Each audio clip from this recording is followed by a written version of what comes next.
ಬಿಡದಿಯಲ್ಲಿ ಜಿಬಿಡಿಎ ಹೋರಾಟಕ್ಕಿಳಿದಿದ್ದಾರೆ ಕುಮಾರಸ್ವಾಮಿ. ಭೈರಮಂಗಲದಲ್ಲಿ ರೈತರ ಜೊತೆಗೆ ಪ್ರತಿಭಟನೆಯಲ್ಲಿ ಭಾಗಿಯಾಗಿದ್ದಾರೆ.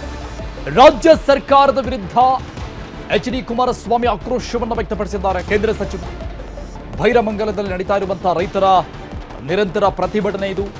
ರಾಜ್ಯ ಸರ್ಕಾರದ ವಿರುದ್ಧ ಕುಮಾರಸ್ವಾಮಿ ಕೂಡ ಆಕ್ರೋಶ ವ್ಯಕ್ತಪಡಿಸಿದ್ದಾರೆ. ಪ್ರತಿಭಟನೆಯಲ್ಲಿ ಭಾಗಿಯಾಗಿ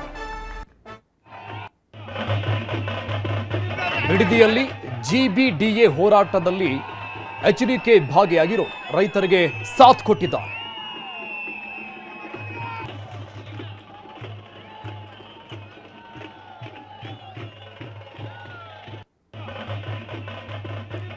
ಡೀಟೇಲ್ಸ್ ಕೊಡ್ತಾರೆ ನಮ್ಮ ಪ್ರತಿನಿಧಿ ವೆಂಕಟೇಶ್ ಸಂಪರ್ಕದಲ್ಲಿದ್ದಾರೆ. ವೆಂಕಟೇಶ್, ಹಿಂದಿನಿಂದಲೂ ಕೂಡ ರೈತರ ಹೋರಾಟಕ್ಕೆ ತಮ್ಮ ಬೆಂಬಲವನ್ನ ಎಚ್.ಡಿ.ಕೆ ವ್ಯಕ್ತಪಡಿಸ್ತಾನೆ ಇದ್ದಾರೆ. ಅನೇಕ ಬಾರಿ ಅವರು ಈ ಹೋರಾಟದಲ್ಲಿ ಪಾಲ್ಗೊಂಡಿದ್ರು.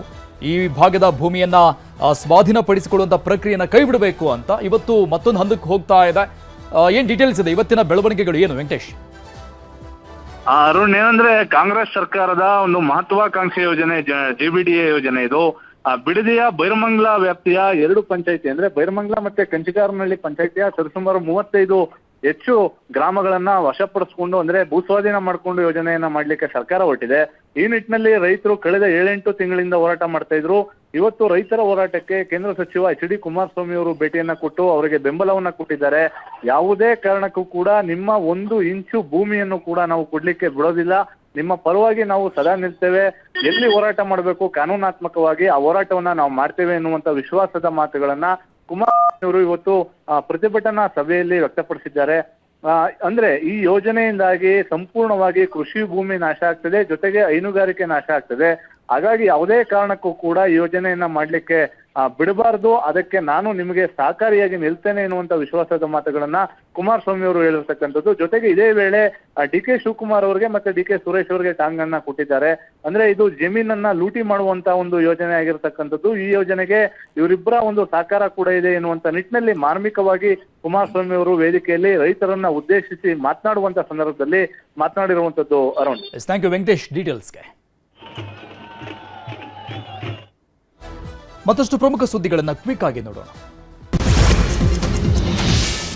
ಸಿಎಂ ಕಾರ್ಯಾಲಯ ಕಾರ್ಯದರ್ಶಿ ಹೆಸರಲ್ಲಿ ವಂಚನೆ ಕೇಸ್. ಕೆಪಿಎಸ್ಸಿ ಸದಸ್ಯ ಹುದ್ದೆ ಕೊಡಿಸುವುದಾಗಿ ವಂಚನೆ ಮಾಡಿದ ಜಗದೀಶ್.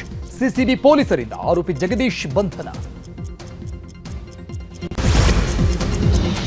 ಲೀಸ್ಗೆ ಮನೆ ಕೊಡಿಸುವುದಾಗಿ ಮೋಸ, ಖಾಲಿ ಮನೆ ತೋರಿಸಿ 5 ಲಕ್ಷ ಹಣ ಪಡೆದು ವಂಚನೆ. ಅಬ್ದುಲ್ ಹಸನ್ ಅನ್ನೋನ ವಿರುದ್ಧ ಡಿಜೆಹಳ್ಳಿ ಠಾಣೆಯಲ್ಲಿ ಎಫ್ಐಆರ್.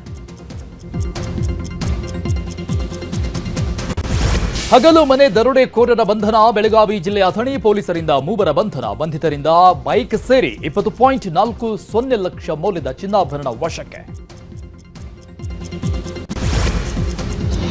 ದಂಡುಪಾಳ್ಯ ಸಿನಿಮಾ ಶೈಲಿಯಲ್ಲಿ ಕಳ್ಳತನ ಮಾಡುತ್ತಿದ್ದ ಗ್ಯಾಂಗ್ ಅಂದರ್. ಬಾದಾಮಿ ಪೊಲೀಸರಿಂದ 4 ಆರೋಪಿಗಳ ಬಂಧನ. ಬಂಧಿತರಿಂದ 76 ಗ್ರಾಂ ಚಿನ್ನಾಭರಣ ಸೇರಿ 6.8 ಲಕ್ಷ ಹಣ ಸೇಸ್.